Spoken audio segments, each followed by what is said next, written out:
The oldest aspects of our religion emphasizes our sense of awe and amazement in the powers of nature and society, including the sun, sky, earth, wind, rainbow, thunderstorm, birth, puberty, marriage, death, fire, homes, hunting, the origins of ourselves and our tools and procedures, and the power that enables a bush to just grow out of the ground where before there was nothing. Some peoples attach human characteristics and personalities onto these deities. These deities are not worshipped, nor do people devote their life to them. They never ask, order, or demand anything of anyone. Instead, they are just representations of the powers of nature and of society. We encourage the presence of those deities believed to be helpful, such as the sun and health. Before collecting a particular type of food, we speak to that food deity, ask for its cooperation, and then pay respect for its life-giving gift. We hope that the harmful deities stay away because we want to keep disease and death away from us. None of these spirits are involved in moral behavior, which is the main concern of many of our modern religions. Even our monotheistic religions retain many aspects of the earlier religious forms, including the belief in spirits, angels, and demons. Morals do not form the main point of the gather-hunters religion of deities because such small groups of persons keep the behavior of group members in close check. A deity is a name that represents a particular power. Consider a hunting bow. There is something that enables it to function. There is a power in the bow. When you hear a particular group of people say that Erler is the god of the bow, then you should think to yourself that Erler is the power of the bow, and that Erler is the name for the thing that makes the bow function. The Ifwago people believe that there is a deity for every step of every activity. One anthropologist counted 1,250 Ifwago deities. For example, while hunting, there is a deity for the level spot where one looks for the game, another deity for avoiding the snakes that lie along the path, and yet another for the moment of sicking the dogs.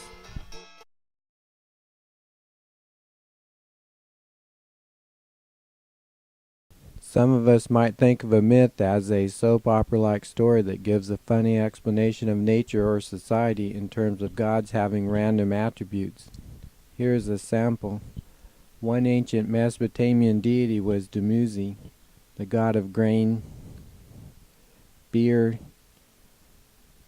springtime, fertility, and newborn lambs. Inanna, also known as Ishtar, is the goddess of the storage house. She meets Dumuzi one day and it's love at first sight, so they decide to get married right away. That night, Dumuzi has a bad dream about being attacked and killed. To be safe, he tells Inanna that he will hide in the small pastures in the desert and in the last remaining grassy spots of early summer. Dumuzi hides, but a circling bird and a buzzing fly reveal his location to his attackers, and he is killed.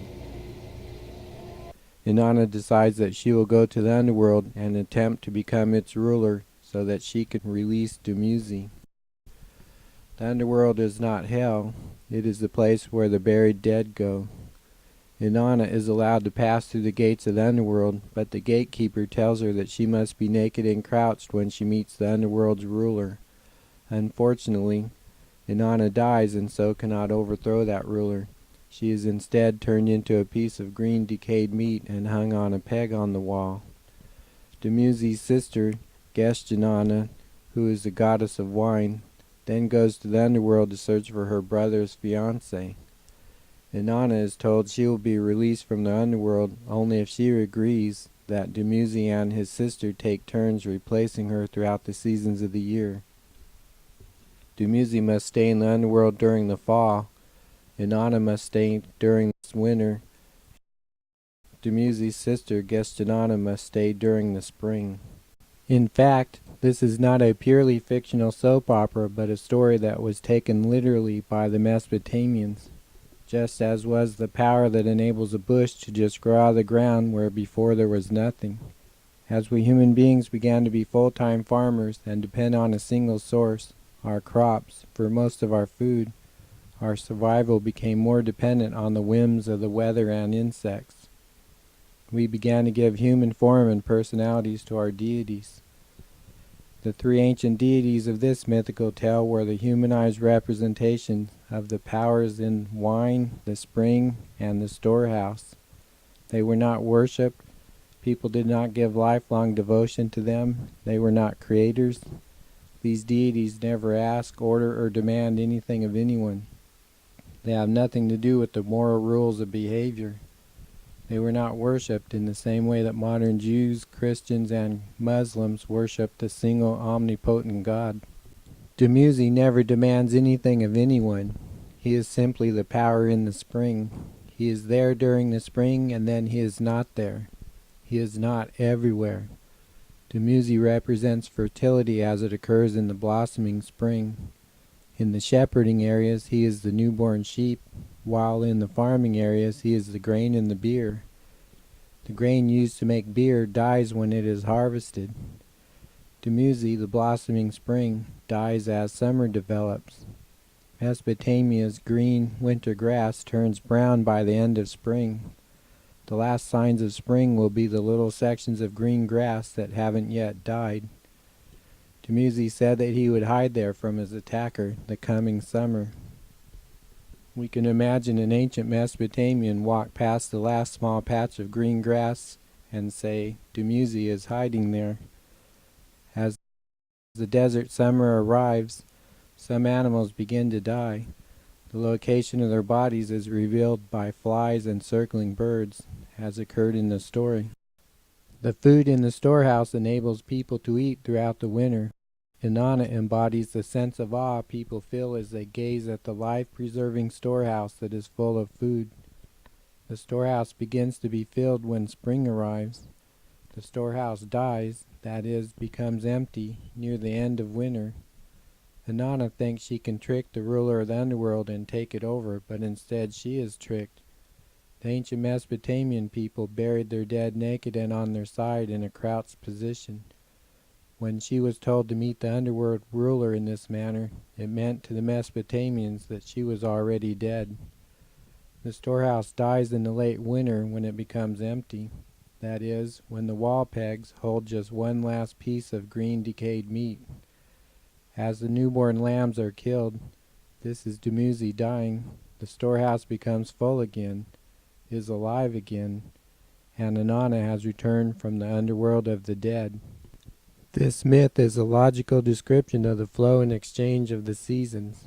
For Dumuzi and Inanna, there is love at first sight because that is all they have time for.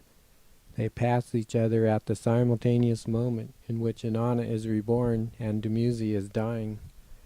Inanna is the goddess of wine.